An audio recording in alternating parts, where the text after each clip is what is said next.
Hello, नमस्कार सर्वांना। तर आपण एक नवीन सिरीज सुरू करतोय। मी तुम्हाला आधी पण बोलले मागच्या व्हिडिओमध्ये की मी एक नवीन सिरीज सुरू करते। तर मी वेगवेगळ्या सिरीज घेऊन येणार आहे। ॲक्च्युली त्याच्यामध्ये वेगवेगळे टॉपिक आहेत आणि त्याच्या संदर्भात आपण नेहमी बोलणार आहोत, म्हणजे मी बोलणार आहे तुमच्याशी। तर जसं की तुम्हाला सगळ्यांना माहिती आहे की माझं चॅनल हे माझे पर्सनल ब्लॉग विषय आहे, ज्याच्यावर मी डान्स पण करते, ॲक्टिंग पण करते, कॉमेडी पण करते आणि तसंच माझ्या जीवनातील जे काही मला एक्सपिरियन्स येत असतात आणि त्यातून आपल्याला काय शिकायला मिळते किंवा काय करायला पाहिजे, काय नाही करायला पाहिजे याच्याविषयी मी बोलत असते। तर मला आशा आहे की सगळ्यांना नक्कीच त्याचा फायदा होत असेल किंवा इथून पुढे होईल। आता मी इथून पुढेची जी सिरीज सुरू करणार आहे त्याच्यामध्ये नक्कीच तुम्हाला त्याचा फायदा होईल अशी मी आशा करते। तर आता पहिली जी आपण सिरीज सुरू करतोय ती आहे लहान मुलांमधील अपघात। काय पाहिजे बरं? चॉकलेट वे हे तर बसायचं आहे तिला माझ्या बाजूला। ये ये अगं मम्मी बास, भरपूर देऊ नको तिला। तर आता आपण जी पहिली सिरीज जी सुरू करतोय ती आहे लहान मुलांमधील अपघात। तर पहिलाच टॉपिक मी हा घेतलाय। बास, भरपूर नाही खायचं मला। तर हेच विषय मला वेगळा वेळ देता येत नाही, सॉरी तुम्हाला लोकांना किंवा व्हिडिओ बनवण्यासाठी, कारण ही माझ्या सावलीसारखी आहे। माझं बाळ माझ्या सावलीसारखं आहे, ते कंटिन्यू माझ्यासोबत असते आणि त्याच्यामुळे मला थोडंसं डिस्टर्बिंग होतं। पण मी तर सुद्धा आता म्हटलं की चला कंटिन्यू करूया, व्हिडिओ बनवूया।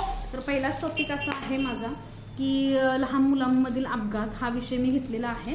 तर आत्ता जस्ट रिसेंटली तुम्हाला सांगते, माझ्या अक्षरशः पायाखालची जमीन सरकली होती, एवढं मी घाबरले होते। कारण की श्रीषा जेव्हापासून जन्मली आहे तेव्हापासून मला असे एकटीनं कुठेही गाडीवरून फिरता येत नाही, एकटीनं कुठेही जाता येत नाही, कारण की एक बच्चू घेऊन मी गाडी मारू शकत नाही।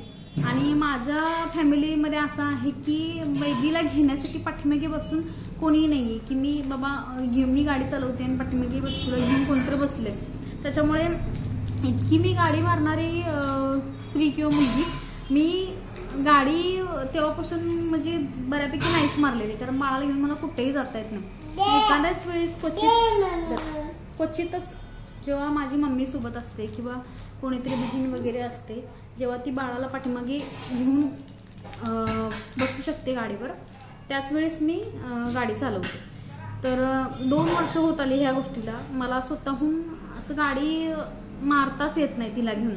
मग प्रत्येक वेळेस अशा वेळेस हा प्रॉब्लेम माझा जो प्रॉब्लेम आहे तोच प्रॉब्लेम बऱ्याच मुलींचा होत असेल, 100% होत असणार आहे, बऱ्याच स्त्रियांचा होत असणार आहे, ज्या इंडिपेंडेंटली गाडी मारतात पण त्यांची डिलिव्हरी झाल्यानंतर त्यांना बच्चूला घेऊन कुठेही जाता येत नाही किंवा त्याच्यामुळे त्यांना गाडी मारता येत नाही। मग आत्तापर्यंतचं माझं जर शक्यतो मी कोणतंही काम विदाऊट श्रीषाच्या पप्पांशिवाय किंवा विदाऊट हजबंडशिवाय करतच नव्हते किंवा माझ्या मम्मीशिवाय।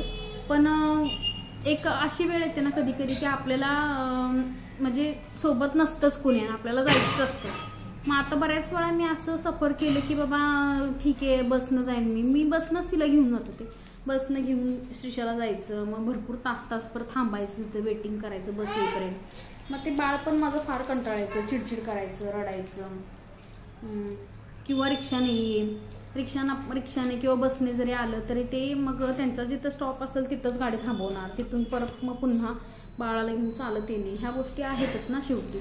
मग म्हणून मी म्हणजे आज मी असं मला असं वाटत होतं की अजून बाळ एवढं नाहीये की बाबा गाडीवर पुढे उभे राहू शकतं, असं मला वाटत होतं। पण आता आम्ही जिथे सध्या राहतोय तिथं खाली एक बच्चू आहे जे 1च वर्षाचं आहे आणि ॲक्च्युली त्याची उंची श्रीषा एवढी आहे, तिची हाईट जास्त आहे। तर बास की किती चॉकलेट खायची, मला जरा बोलू दे ना बाळा।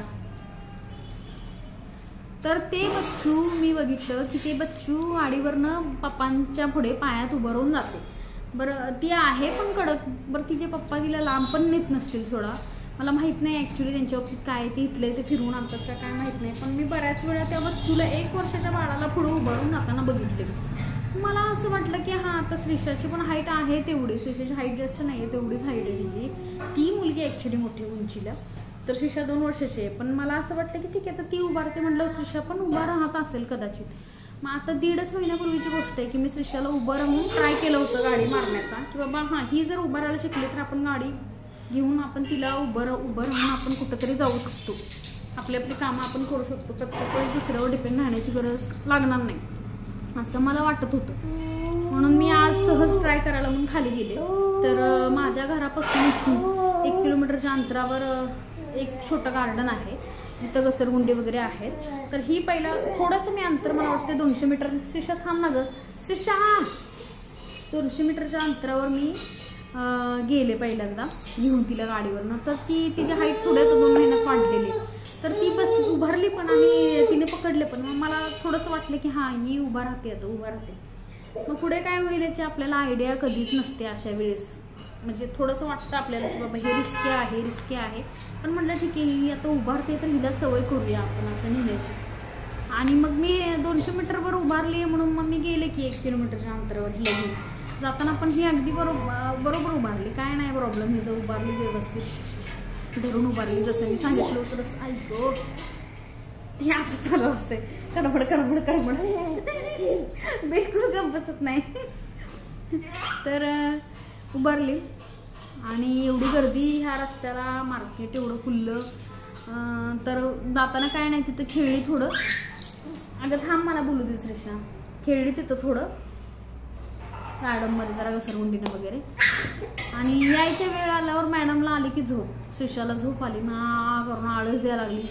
मला तर एवढं टेन्शन आलं, आता परत कसं जायचं. माझ्या पायाखालची जमीनच सरकली. म्हणली ही झोपली तर गाडीवर काय करायचं. आणि नंतर ती कंटाळली खेळून तिचं उभं राहायचं पण मूड गेला. हे एवढ्या वयाच्या लहान मुलांना हे कळतच नाही की गाडीवर फिरता येत नाही किंवा असं तसं हलायचं नाही. आणि हिला कधी उभं केलेलंच नाही, हिला पहिल्यांदाच उभं केली ना गाडीवर अशी.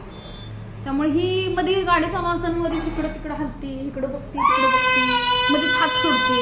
मग जरा असं थोडीशी जरी गाडी गप्पी जरा बोलू दे की, गाडी थोडीशी जरा हल्ली ना की लगेच ही अशी आपटायची थोडं.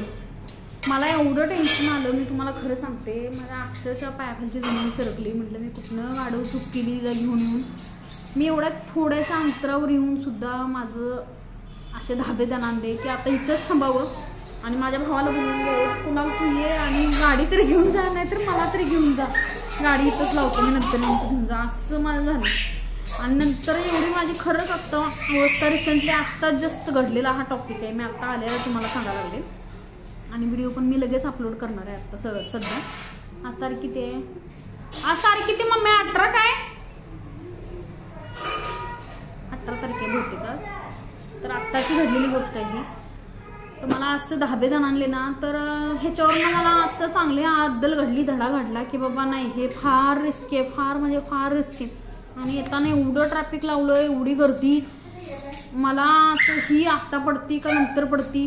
मी तुम्हाला पटणार नाही 200 मीटरपर्यंत गाडी चालवत आणली अशी धरून, तिला मध्ये उभा करून धरून. का तर मला ती भीतीच वाटायला लागली, एवढी गर्दी इकडं तिकडं.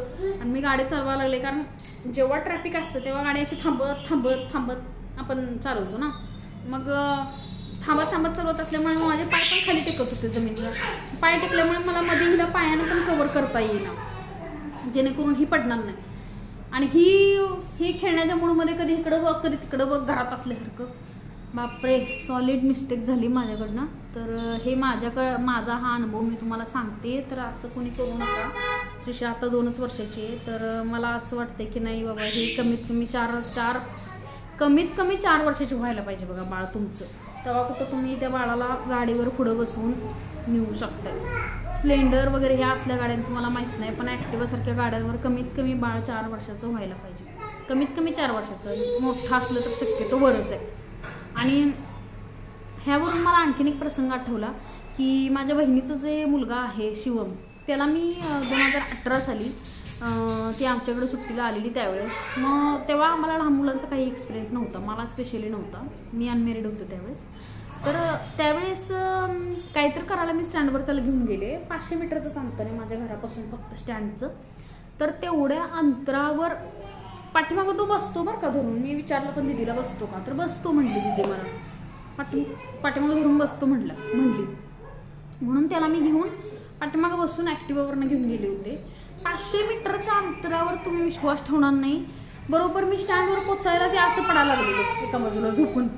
आणि मी एवढी घाबरले. म्हटलं हे चालू असताना गाडी जर पडलं असतं. मी जेव्हा तिथं उतरले ना, गाडी मी पाय टेकलं ना, शिवम असं मी त्याला पाठीमागे हाक दिली तर ते झोपलं होतं असं पूर्ण झोपलं होतं. म्हणजे लहान मुलांचा आपण काही भरोसा देऊ शकत नाही. त्यांना वारं लागलं की ते झोपतात बघा, लगेच झोपतात. त्यांच्यावर विश्वास ठेवून हा तू बसणार ना, हा तू झोपणार नाही ना असं म्हणून काय फायदा नाही. तो एक माझा पहिला एक्सपिरियन्स आहे आणि हा एक माझा आत्ताचा रिसेंटली एक्सपिरियन्स आहे. तर माझी तुम्हाला विनंती आहे की लहान मुलांना घेऊन असं जाऊ नका कधी. माझ्याकडनं चूक झाली पण मी आले व्यवस्थित त्याच्यातून. गप की ग श्रीषा, बोलू दे की जरा, असं बोलतीये ना मी. तर म्हणजे आजपासून काय आलं रडायला, काय आलं? मी लक्ष देईन तुझ्याकडे, गप्प बस म्हटलं तिला म्हणून रडायला लागले. तर मी आजपासून नवीन सिरीज सुरू केली आहे ज्याच्यामध्ये मी तुम्हाला माझ्या जीवनातले सगळे एक्सपिरियन्स सांगणार आहे आणि काय त्यातून तुम्हाला 100% शिकायला मिळेल की असं नाही करायचं, हे खरंच रिस्की आहे. आणि वेगवेगळ्या सिरीज मी आणणार आहे, त्यामुळे कंटिन्यू राहा चॅनलवर. कोणी सबस्क्राईब केलं नसेल तर सबस्क्राईब करा चॅनलला. घरगुती चॅनल माझं कौटुंबिक चॅनल आहे, सबस्क्राईब करा. काय हॅलो, का शिशा रडतीये? चला बाय बाय.